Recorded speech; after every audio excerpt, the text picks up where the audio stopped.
So excited on my first day back to be joined by my friend Rabbi Michael Barclay is here, and you can follow him at the Rabbi's Table on X. Rabbi, Happy New Year to you.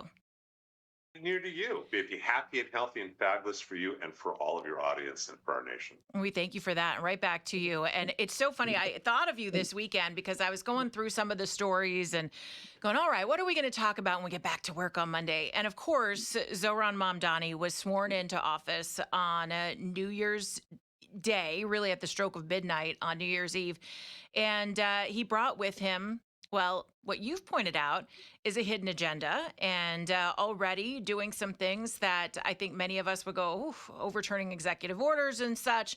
And I thought, we got to talk to Rabbi Barclay about this. So let's start into it. You've got a new article out from PJ Media, pjmedia.com, in which you say that this is basically his hidden agenda, that he's got things that are going to come out because he really believes, and I think it's hard to disagree with this, that he wants to destroy the West. So what are some of the things that you think we should be watching out for, Rabbi?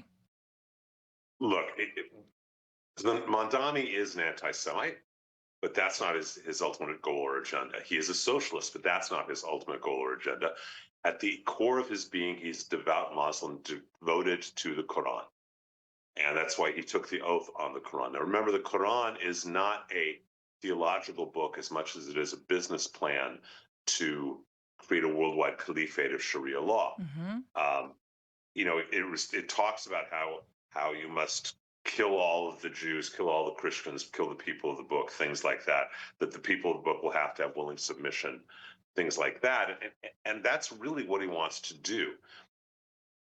By making New York City more socialist, by pushing that agenda, by pushing against American values, by pushing anti-Semitism, which is only the tip of his spear, so to speak. It's the canary in the coal mine. By doing all that, he is going to destroy the economy of New York. New York is 10% of our national GDP. It's the most important economic city in the nation, in the world.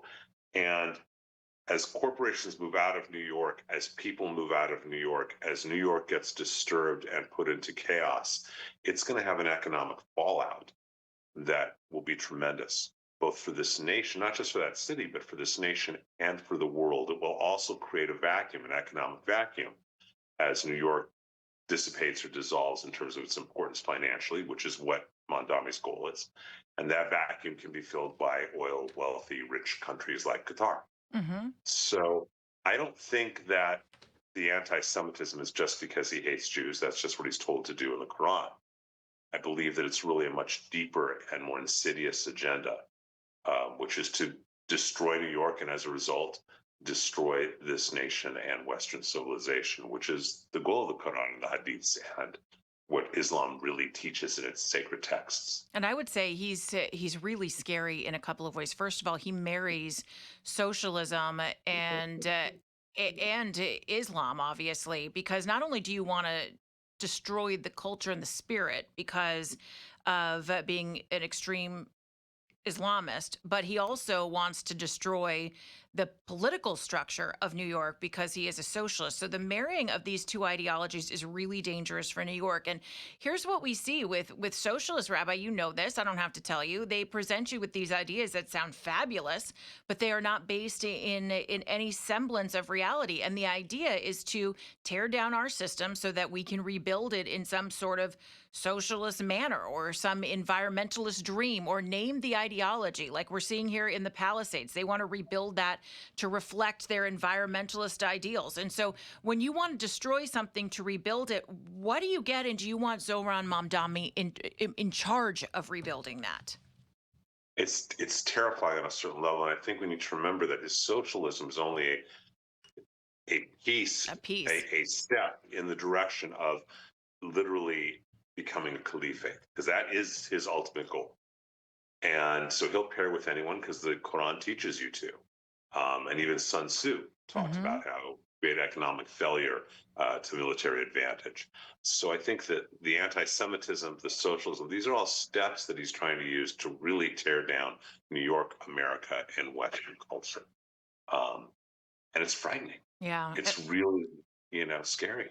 He's in trouble right now as well for violating records laws, Rabbi Barclay, because he's deleted social media posts about protecting Jewish New Yorkers. So some of the things that he said he would do to get elected, apparently now he's going back through and trying to wash those things away. Now, not only is that going to be a violation of records, but certainly if you're a New Yorker in and you happen to be Jewish, let's just look at that chunk of New York, which is a large chunk.